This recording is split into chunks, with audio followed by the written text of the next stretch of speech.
चलो नमोकार चलो, अभिनव तीरथ नमोकार चलो, नमोकार चलो नमोकार चलो, अभिनव तीरथ नमोकार चलो। तीर्थंकर प्रकृति के बंध में जो बाधक कारण हैं उनमें ज्ञानाम पूजाम कुलम जाति बलम रिद्धि तपो बपु। आज मैं रिद्धि की बात करूंगा। रिद्धि से तात्पर्य यहाँ पर कोई साधुओं की रिद्धि सिद्धि से तात्पर्य नहीं है। हालांकि साधुओं ने भी यदि कोई साधना के परिणाम स्वरूप कोई भी रिद्धि सिद्धि प्राप्त की है तो उन्हें भी इस बात का अहंकार नहीं आना चाहिए कि मेरे पास इतनी रिद्धि सिद्धि है, मुझे इस प्रकार का तपोबल से हमारी साधना के प्रभाव से मुझे ऐसी सिद्धियां प्राप्त हुई हैं, ऐसी रिद्धियां प्राप्त हुई हैं। ये अहंकार तो साधु के लिए भी नहीं आता है, आना भी नहीं चाहिए। साधु का कर्तव्य होता है तप करना, साधना करना, और उस साधना के कारण कई प्रकार की सिद्धियां हो जाती हैं। हमारे दादा गुरु आचार्य प्रवर श्री महावीर कीर्ति जी महाराज के लिए बहुत प्रकार की रिद्धि सिद्धियां थी, किंतु कभी भी उन्होंने इसका प्रोपगंडा नहीं किया। सन्मार्ग दिवाकर आचार्य श्री विमल सागर जी महाराज भी रिद्धि सिद्धि संपन्न साधक थे। अनेक हजारों लाखों लोगों ने उनके पास आकर के उनके आशीर्वाद से अपना जीवन जो है महान बनाया, अपने जीवन को सुखी और समृद्ध बनाया। किंतु आचार्य रत्न विमल सागर जी महाराज ने कभी भी अपनी रिद्धि सिद्धि का गर्व नहीं किया, अहंकार नहीं किया। हमारी समाज को गर्व और गौरव होना चाहिए कि हमारे साधुओं के लिए इस प्रकार की रिद्धि और सिद्धियां हैं, किंतु साधु के लिए इसका गर्व नहीं होना चाहिए। भारत गौरव गणाधिपति गणधर आचार्य गुरुदेव कुंतु सागर जी महाराज अनेक रिद्धि सिद्धियों के धनी हैं, अष्टांग निमित्त शिरोमणि हैं, मंत्र विद्या चक्रवर्ती हैं। वर्तमान में मंत्र साधना के संदर्भ में गुरुदेव के पास जितना नॉलेज और ज्ञान है उतना नॉलेज और ज्ञान और उतनी सिद्धियां और किसी के पास नहीं है। हम ये कह सकते, गर्व के साथ कह सकते हैं। वे भी अपने साधना के प्रभाव से सैकड़ों हजारों लोगों का दुख दारिद्र रोग बीमारियों को दूर किए हैं, किंतु उन्हें भी इस बात का गर्व और घमंड नहीं है कि मुझे इस प्रकार की रिद्धि सिद्धियां हैं।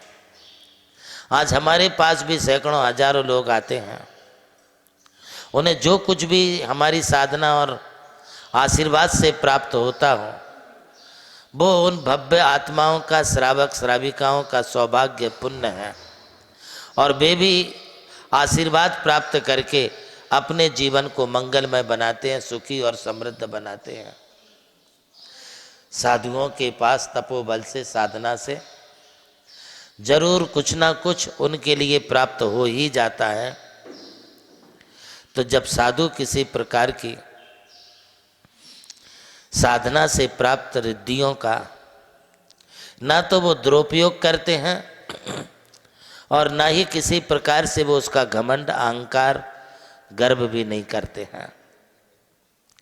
ये हर एक के लिए चाहिए। यदि साधुओं में ये साधना के बल से प्राप्त कोई रिद्धियां हैं तो उन रिद्धियों के कारण श्रावक लाभ प्राप्त कर लें, किंतु साधु अपनी रिद्धि बल आदि को प्राप्त करके ख्याति पूजा लाभ से बचें। यदि वो किसी प्रकार के ख्याति लाभ पूजा आदि में पड़ जाता है तो उसकी साधना का जो प्रभाव है वो धीरे धीरे कम हो जाता है एवं प्राप्त रिद्धियां सिद्धियां वे उनसे दूर चली जाती हैं।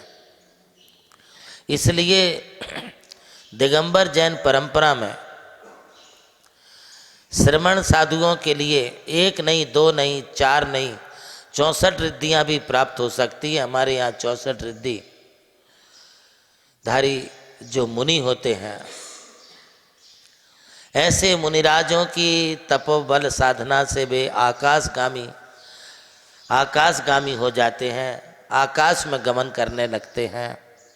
किसी को चरण रिद्धि, किसी के लिए जंगा चरण रिद्धि, किसी को तंतु चरण रिद्धि, किसी को जल चरण रिद्धि, किसी को पत्र और पुष्प चरण रिद्धि, ऐसी रिद्धियां हो जाती हैं। मतलब यदि उन्होंने अपनी जांघ पर हाथ लगा दिया तो जंगा पर हाथ लगाते ही साथ वे आकाश में सीधे गमन करते जाते हैं, जहां उनको जाना है वहां वो पहुंच जाते हैं। यदि उनकी इच्छा हुई कि मुझे सुमेरु पर्वत पर जिनेंद्र भगवान के दर्शन करना, तो वो वहां चले जाते हैं। अड़ाई द्वीप में मानसोत्तर पर्वत के पहले तक कहीं भी जाकर के वो विचरण कर सकते हैं। ये इन चरण रिद्धिधारी मुनियों का ये प्रभाव है। जो तंतु चरण रिद्धिधारी होते, पुष्प चरण रिद्धिधारी होते, पुष्पों पर भी चले जाएं, पत्र चरण रिद्धि वाले पत्तों पर भी चले जाएं, तो भी वो पत्ते और फूल और वो तंतु मकड़ी का जाल टूटता नहीं है। सूर्य की किरणों को सहारे से भी सूर्य के विमान तक पहुंच सकते हैं। इतनी सामर्थ्यता भी मुनियों में होती है। जल चरण रिद्धिधारी मुनि होते हैं, पानी पर चले जाएं या पानी की बूंद बरसती रहती है, मेघ की बूंद, तो उसके सहारे वो बादलों में भी जा सकते हैं। आकार ले रहा जहां विश्व का सबसे ऊंचा समोशरण, सर्वोच्च जहां प्रतिमाएं पंच परमेष्ठियों की हैं मन भावन, है जिसके प्रणेता प्रज्ञा श्रमण आचार्य देव नंदी गुरुवर, आचार्य देव नंदी गुरुवर। जहाँ स्वर्ग उतर आया है तीर्थ रूप में मानो धरती पर, स्वर्ग है उतरा धरती पर। जिस पावन पवित्र भूमि पर खुल रहा पुण्य का द्वार, चलो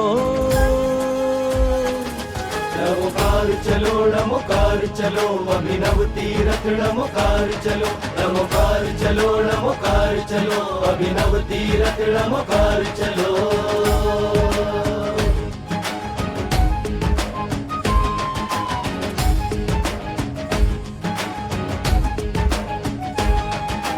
अरिहंतो भगवंत इंद्र महिता, सिद्धाश्च सिद्धीश्वरा, आचार्य जिन शासनोन्नति करा, पूज्य उपाध्याय का, श्री सिद्धांत सुपाठ का मुनिवरा, रत्नत्रयाराधिका, पंचैते परमेष्ठिनः प्रतिदिनं कुर्वन्तु ते मङ्गलम्, कुर्वन्तु मे मङ्गलम्, कुर्वन्तु नो मङ्गलम्।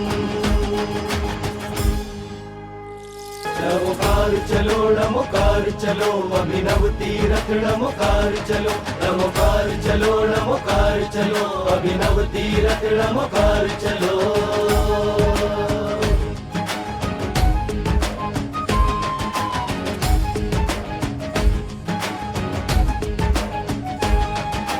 अरिहंतो भगवंत इंद्र महिता, नमोकार चलो, नमोकार चलो, अभिनव तीरथ नमोकार चलो, नमोकार चलो, नमोकार चलो, अभिनव तीरथ नमोकार चलो।